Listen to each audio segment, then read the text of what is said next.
I've been working hard to reach my target. 200 people for a day trip down to Margate. I'm gonna blow the lock. Can anyone guess who we are? I can't. I know. Bristol.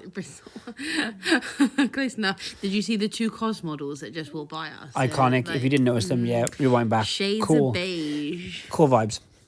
So this is going to be a mix of vintage shops, of independent boutiques, and of charity shops to show you there are opportunities everywhere you go. We did go down for my birthday. I say go down, we went straight across for my birthday. Yep. And it was a lovely time it was. Where did we go? We haven't said where we went. So we went Margate, we did Broadstairs, we did Ramsgate, and we did Whitstable. We did indeed. First up is this little gem. This is Sherwin-Williams. Sherwin-Williams, I think they still do, but they used to make paints, specifically automotive paints. And that hat they had there was actually probably worth a little bit more because it had a vintage paint stain. Obviously, Funny enough, I did a thing on Instagram about jeans. Sometimes things with a little bit of wear is just as nice. That was a play on Margaret Howe. I thought it was so great. What did it say? Margate Howe. It was just yeah. good. I thought it was good. So we thought we'd put it in. Margaret Howe's a great brand to pick up as well. Hence the reason we left it in. But this is like a crossover shop, so they have both new stuff, they have both vintage stuff, and it's very like it's curated. It was called Workhouse, as in like I think it was spelt from like as if it was German, yeah.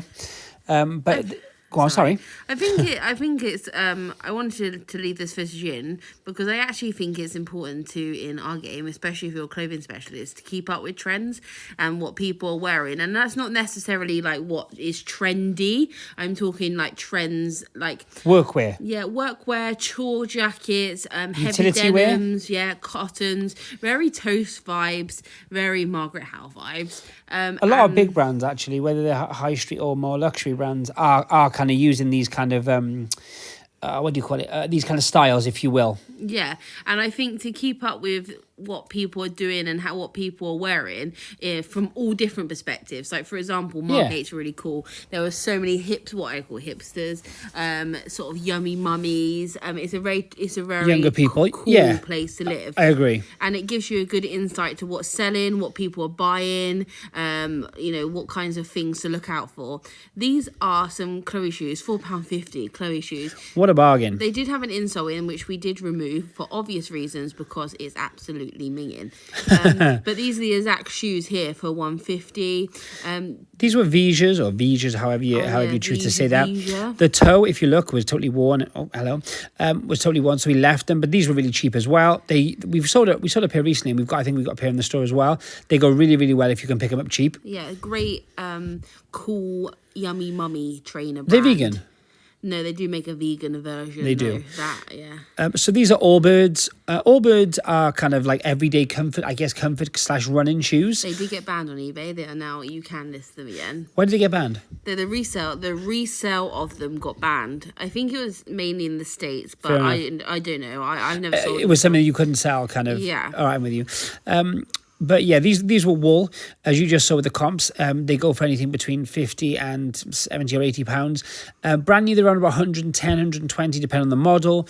And to be honest with you, the interesting thing about those, just before I get into these, is they don't differ very much. When they're used, as long as they're decent condition, you can still get great money for them. So if you see them, do pick them up. Reminds me of hookah. These are a Teva or Teva, however you say it.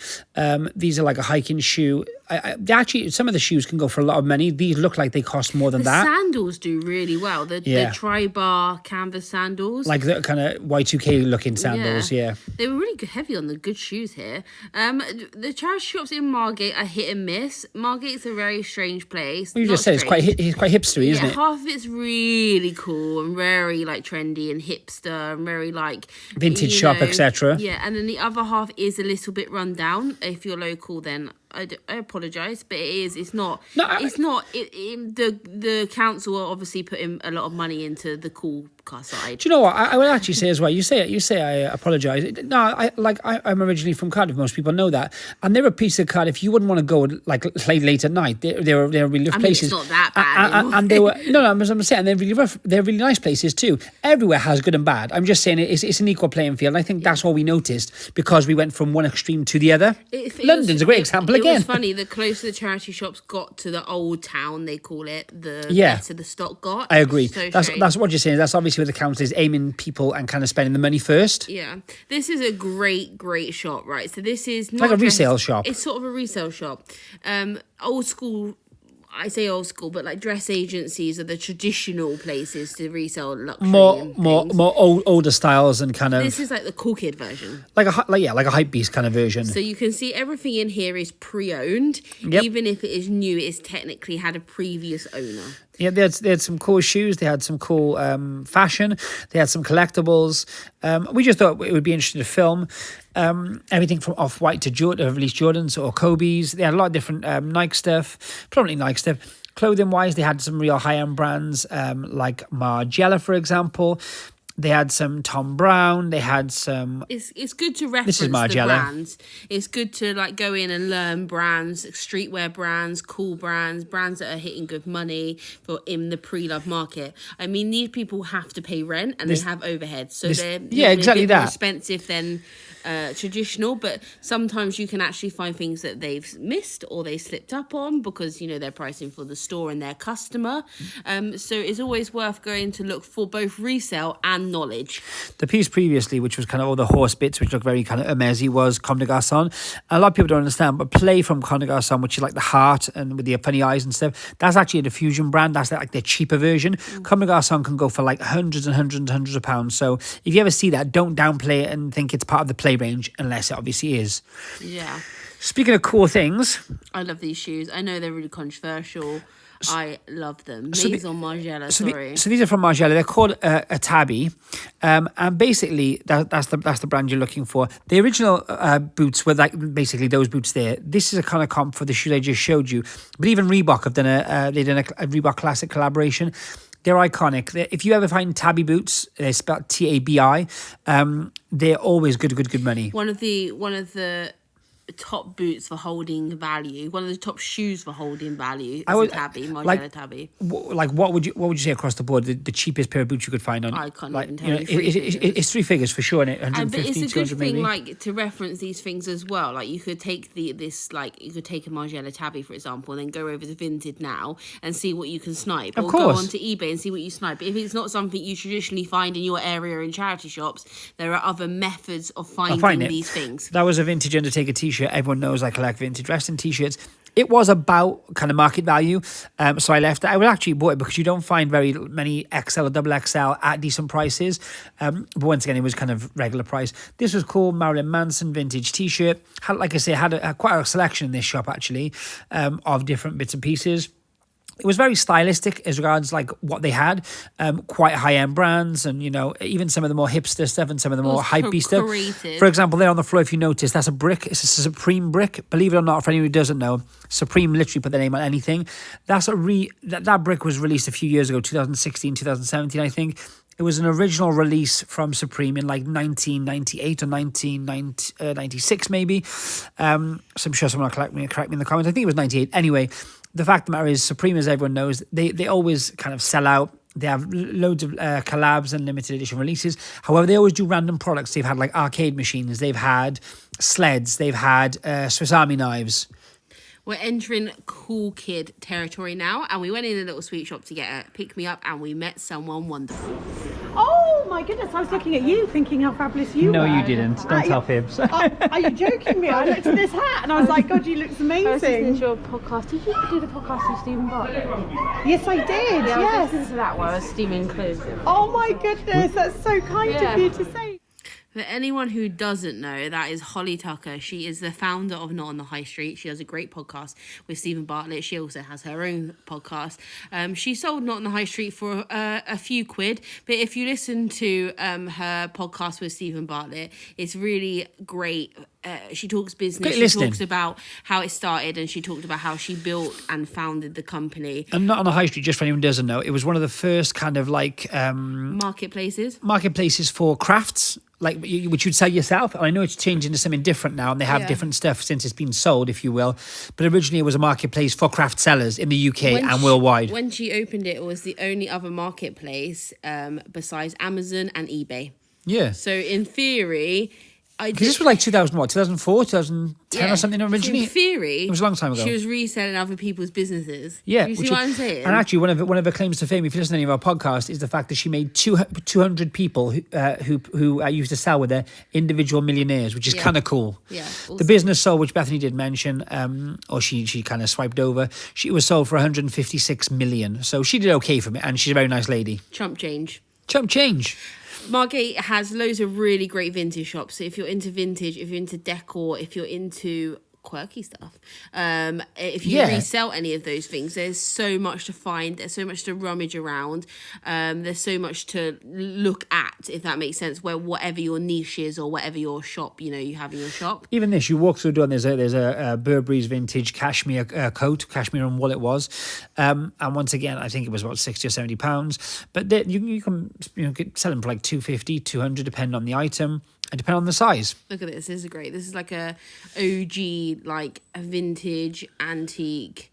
What would you call it? Like a treasure, Aladdin's Like cave. it's like everything. They had clothes. They had like Records there were downstairs. records downstairs.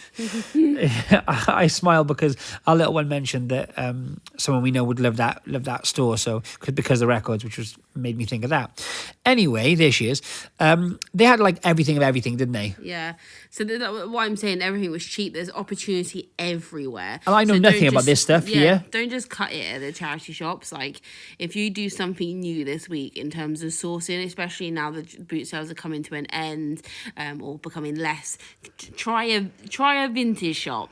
And Like, it just would be interesting. Yeah, I agree. To, Or like even antiques, not antiques as in proper antiques, but as in, well, maybe proper antiques. Emporiums. But emporiums which carry everything. Because I do find even the antiques, inverted commas, emporiums have more vintagey stuff now. Like, whether it's 100%. toys or games or... There's always going to be a mix. I find a lot of the antique emporiums now. I say antique emporiums because... That's kind of what they are. They have gaming sections and everything. Yeah, that's what I'm saying. Even like you see VHSs in there, for example, if that's your... This is Brewer and Dawson. Brewer and Dawson, we for anyone who doesn't know, we started with a store in Portobello Market, and Brewer had the store next to us, and this was his shop, and he used to tell us about it all the time, and we'd be like, Do you know what? The funny thing is, the guy's name is Paul, and he was so nice, and it was a tough market to be part of. I can't lie. There were so many good characters. They were not tough as in the people, but it was a tough place. You either you'd make a huge amount of money, or you'd make nothing. And everyone was always such a buzz, but he kept everyone kind of like, I don't know, he was just really nice, and he kept everyone kind of in the loop. And he always used to say, "I've got a place in Margate," and we were like, "What?" And we were driving up and down from like where we were at the time in Somerset.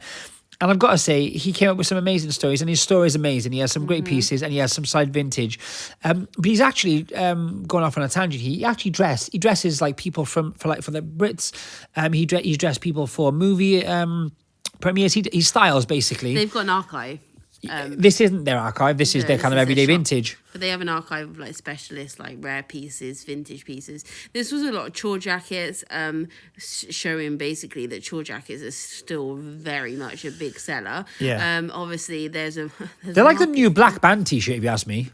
Yeah, like You know what I mean? It's like every vintage shop has to. I like them. I've got a couple Yeah. myself, but I'm just saying they're very much like that. French workwear, I think, as well. If you can get authentic vintage French workwear. Paint spatter helps too. Yeah, paint splatter. I love a paint splatter. Then some vintage t-shirts. This is a Rolling Stones 1990. It is a European tour, single stitch, lush fade. A condition when you're looking at vintage t-shirts. I know it's very popular. You can see there, right buyer, right place, right time. There's literally there's 10x on one compared to the other, and that's down to that's just surely down to what the bids and who's about at the time. Yeah. Same shirt, same size, pretty much same fade. So it's interesting. Once again, I was gonna say condition wise, like holes, rips, tears, paint. it depends on your customer. It can actually go the opposite way and add value. Some people buy wear. Some of the most expensive t-shirts we've sold have actually had tears or holes in, or paint actually, one of them. And yeah, like once again, it doesn't, don't be scared off by that. Oh, it's a paint on it, it's marked. Like if it's worth something, trust me, it'll be worth something, even if it's marked slightly. Yeah, it's the rarity factor, and it's how people want to style it, how people want to wear them. Everything's personal taste. Yeah. Some of the most expensive t-shirts that have sold. Look at the jeans that sold for 70. They weren't mint, were they, Bethany? £75,000. Something like that, yeah. 1940s buckle back Levi workwear jeans. I think they had a bit of wear. Yeah, I mean they weren't minters, were they? They weren't dead stock. And they were still purchased. Did you know that? Yeah, that's my point. I think a lot of the time, don't get me wrong, I know that's a one-off and we're joking. You don't have to find your regular trousers with a big tear in. Oh, I mean, if you get mint ones of those, you're going to make some more money.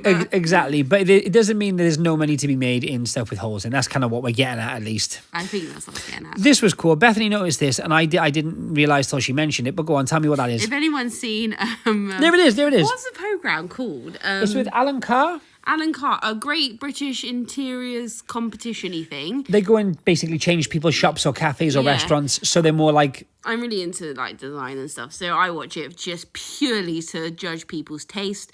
But that was on the show.